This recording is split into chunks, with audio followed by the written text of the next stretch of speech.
Magandang araw po sa ating lahat. Ngayon ay March 6, 2024, araw ng Miyerkules, at narito ang update sa lagay ng ating panahon ngayong araw.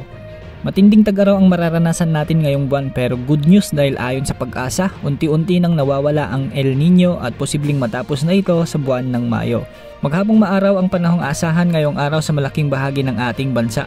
Kahapon nga ay naitala ang 36 degrees Celsius na heat index sa Metro Manila, partikular sa Science Garden sa Quezon City.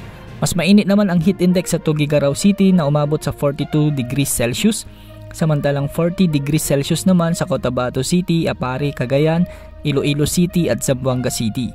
Ayon sa Pag-asa, nasa danger level na ang init na ito na pwedeng maging sanhi ng heat stroke at dehydration sa mga tao. Nagpapatuloy pa rin ang pagbugso ng easterlies o ang mainit na hangin mula sa Pacific Ocean sa buong bansa, pero may mga pag-ulan din na asahan ngayong araw sa maraming lugar. Sa Huwebes, asahan naman na muling iihip ang amihan, ngunit iiral na lang ito sa bahagi ng Northern Luzon. Magdadala ito ng bahagyang malamig na panahon sa mga lugar dito. Para sa tayo ng panahon ngayong araw sa Mindanao, posibleng may mga dumaang mahihinang pag-ulan sa may Zamboanga Peninsula sa hapon at sa gabi naman sa bahagi ng Lanao del Sur at Maguindanao.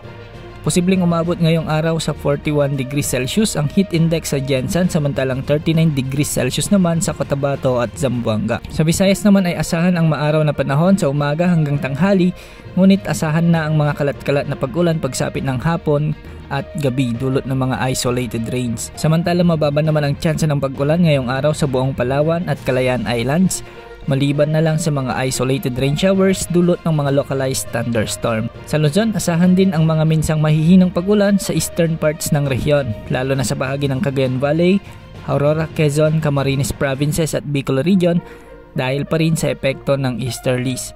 Posible namang pumalo sa mahigit kumulang na 39 degrees Celsius ang heat index ngayong araw sa bahagi ng Tarlac, Batangas City at Cabanatuan. Sa Metro Manila ay wala ring inaasang mga pag-ulan mula umaga hanggang gabi. Magiging banayad hanggang sa bahagyang maalon naman ang mga karagatan sa bansa, maliban na lamang sa extreme northern Luzon na may mga maalon na karagatan dulot pa rin ng mahinang bugso ng amihan. Wala pa ring nakikitang posibleng sama ng panahon gaya ng low pressure area o bagyo na mabubuo o papasok sa ating area of responsibility hanggang sa katapusan ng Pebrero. Yan po ang latest sa lagay ng ating panahon.